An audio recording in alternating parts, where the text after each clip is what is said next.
when you sit down to do a video and realize your notes are on your phone. What are you supposed to do with that? Back into the actual point of this video, I realized that in the last couple of months in general, I have been doing a lot of challenges. I've been doing a depth year, which is a full year. I've been doing a month-long dedication to certain deities. I have done a bunch of other challenges previously in the past, so I figured, hey, why not make a list? Because 30-day challenges, longer challenges, just seeing if I can do the thing in my spirituality really help. I don't know why, but it's something about a short but long enough timetable of like, you just got to do it for that amount of time. That's it. It's not nothing else.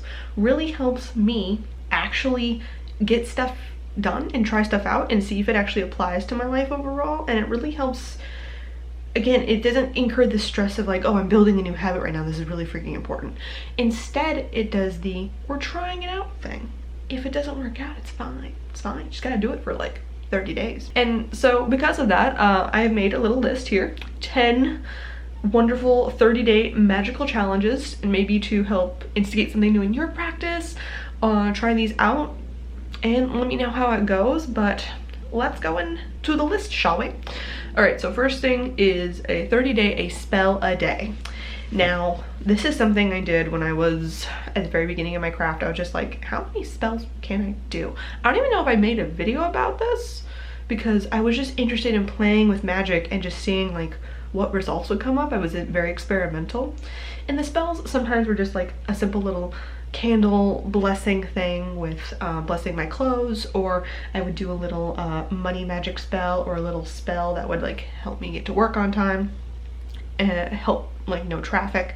And then I would just journal down at the end of the day, did the spell work, did it not? And then there's supposed to be a spell for like just that day. I had a lot of interesting experiences, especially playing with my doubt, because I had to do a spell the next day, even though if I felt a little disillusioned because I didn't see any really results from whatever magic I put out into the world, I had to try again the next day. So it kind of just like kept me on that witchcraft of, no, we're putting our intention out there and we're making the world, the universe at large, like listen to the vibrations that we want. So I don't know, that really helped me.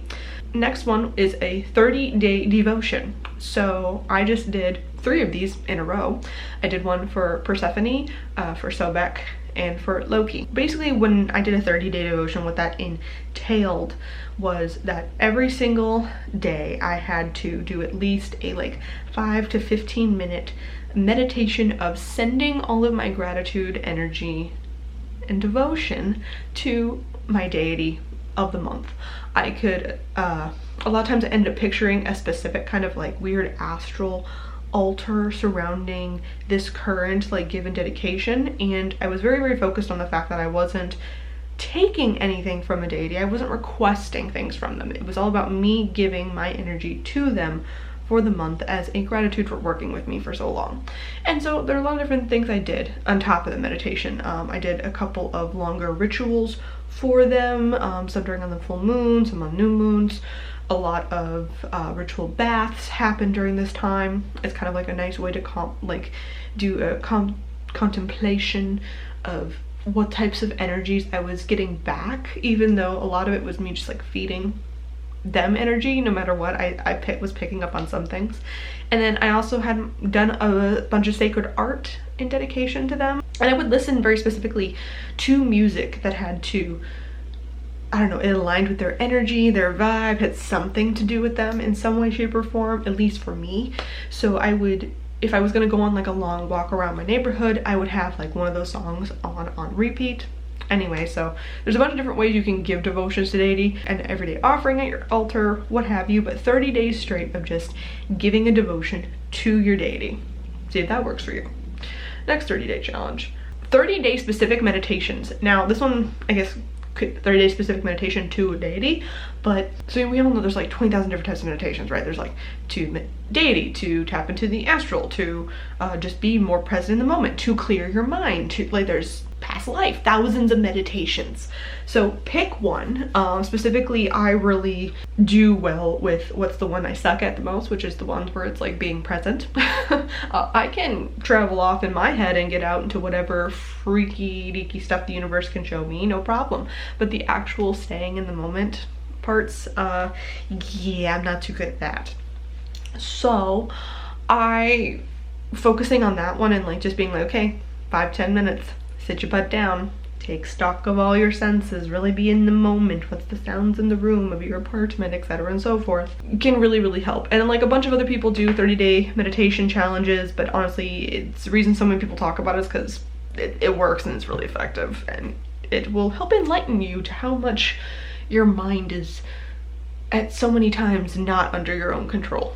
30 days of new occult facts, a new occult fact every single day. This is great for people who are like, I'm kind of bored, and or you don't know all that much about the occult in general. There are so many damn topics, and this really helped me to not be so overwhelmed with the amount of information that's out there, right? Like you can pick a topic and like dive deep into that. Like you could learn like a new fact about tarot every single day, or a new fact about whatever. But for me, taking like anything to do with the occult and being like, one random fact, if I peek up in curiosity, I need to Google it, look into some sources, double check those sources, and just see like, hey, where did this come from, right? And you just find out new fun information. Having it stretched over 30 days as opposed to being like, I'm gonna sit down and read this book, or I'm gonna sit down and learn all about this topic, or take this class, makes it, again, just so much more palatable, I guess, for me. And it allows you then to be like, oh hey, I have a little bit of a knowledge base here. Like, it may be a very shallow knowledge base, but I now know some more things about history, associations, whatever. Like, just taking time and do one fact that you didn't know before, and do a little research, and that takes you like, what, 15-20 minutes tops. Just get on the Google box a little bit and poke around, watch YouTube videos, see what you can find out. All right, the one I hated the most out of all the challenges I did, which is a 30 days no magical tools. Now, there are no reason for you to ever need any magical tool, because the magic comes from you, correct? But sometimes we can forget that, and there are times when you're like, I don't have a candle, I can't do the thing, and you're like, you don't need the candle, you could still do the thing, you just really want the candle. And so, what was this? This is back in Arizona. I don't even remember. I literally was like, no cauldron, no tarot card. It had to come from me. I would still like go into the astral and like commune and stuff, because I figured it wasn't like a physical in this realm 3D tool type of deal, right? But mostly it was like from me, my energy. Like I had to just, whether with gesture or with just feeling the energies around me, meditation, like all of that was fine, but actual physical tools off limits. And that helped me to remind myself to such a huge extent that the power is inside me. So try it out for yourself. Maybe just tell yourself, no more candles, no more herbs, no more cauldron, no more wands, no more athames for a month. No essential oils, no crystals, just a month. No talismans, just a month. And see what power you can bring from yourself when you don't have to, or when you're forcing yourself to not use these things that sometimes we place a little too much magical importance on. And then another one would be 30 days of cleansing. Now, this is interesting, and I did this a lot when I first moved here to Portland. Of course, new space, new place, new mindset, new way of doing work. You end up cleansing a lot of things. And I realized how much of, I guess, gunk or something could kind of get into your energetic field or just make you feel a certain way. Like, I realized there were certain times where like I would call certain people and it's like just talking to them, like whether it was a good conversation, bad conversation, I just felt something. I was like, that was not at all what I was feeling before. I feel very like weird, like I'm picking up too much of your energy. No. And so getting into a little bit of a habit of cleansing more often and just doing it for 30 days where it's like, okay, no, we're gonna cleanse my space. And I did a whole like trying of cleansing of my aura, just get all the other energy out. And that really, I think helped to just make me a little more hyper aware of how often I am being influenced by others, especially when it came to like my thoughts, my thought patterns. And without realizing, because I wasn't really tracking my thoughts at like the beginning of that, but at the end of it I was hyper aware of like the reason I'm thinking that way is because that person mentioned that thing and that got stuck in my head clearly because it resonated with something. Why is that? Is this working? Is this serving me, or do I need to get rid of it? I was very good about doing that after cleansing. So 30 days of cleansing could be cleansing your space, cleansing your body, cleansing yeah, aura, your spirit cleansing, maybe a certain like aura around maybe your job or like, you know, a certain thing. But 30 days of cleansing, try it out, see what you got. And then 30 days of communing with nature. Now I want to remind everybody that nature is wherever, it's just get outside. Your nature doesn't have to look like anybody else's nature. And there could be a lot of times where you are in a nature you don't necessarily like. Like I had an issue with the desert once upon a time, hence moving. But I still tried to commune with the desert, even if I didn't get the best of feelings. But there are certain times specifically when I was like, ooh, like monsoon season was like, yeah, that's my jam in Arizona. And so I would go outside, I would like, anytime it was raining, anytime the clouds were rolling in, the wind was picking up, like, again, stay safe, don't like go out and sit in the middle of a tornado, but go outside and just sit and be in nature and remind yourself of the sounds. What is the feeling underneath your feet? What is like the sun, or whether it's through clouds or the rain, or you know, what does the weather feel like around you, on your skin? How does it all adapt? And feel into the energy and the elements and all of that stuff for 30 days and really commune with your environment and nature as a whole. And one of the things that I've kind of realized too is sometimes just like greeting the ground you walk on, like just putting your hands and your feet down on the ground and being like, hi, and sending your energy into the land you are currently on is a very interesting way to pick up on something maybe you missed. There's a lot of times I think we put certain associations on places because of things we've heard, certain like just stereotypes you have about a place and how the people within that place operate and the energies that come up about it. But so many places, all places really, are very, very multi-layered, and feeling into the energies and taking your time to just see what could come up with communing with nature that you didn't expect to come up, I think is a really important, powerful thing. Because honestly, that helped me get me through my time in Arizona, was really feeling through it and seeing what the desert did have to offer that resonated with me.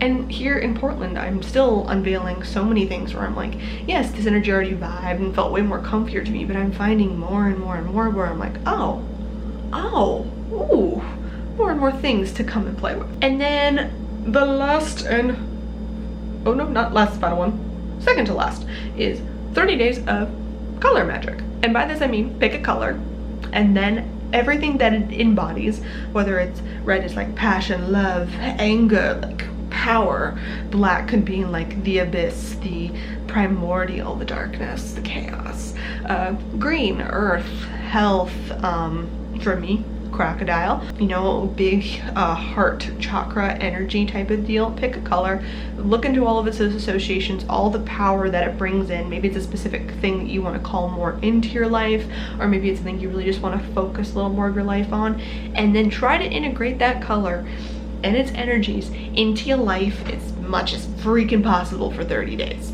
And by that I mean you can dye your hair if you want to, maybe get some makeup or some sort of like nail polishing of something to go with it. The clothes you wear, is there a color of that that's in your wardrobe already, or do you go out and maybe purchase a piece or two that and just wear them a shit ton, as much as you can? Is there a piece of jewelry you can wear with that color to help you imbue and get the type of energy coming from that color? Can you be surrounded by that color in an environment, whether that's just, you know, going outside, going outside at a particular time, you know, if you're like really into the reds, oranges, and yellows to get any of their kind of properties and see what else, go out during sunset or sunrise and really take in that energy. Doing that, I think I did a lot of with red, obviously black, and green is a huge one for me too for some reason. I love at certain times, I feel I'm lacking in a certain color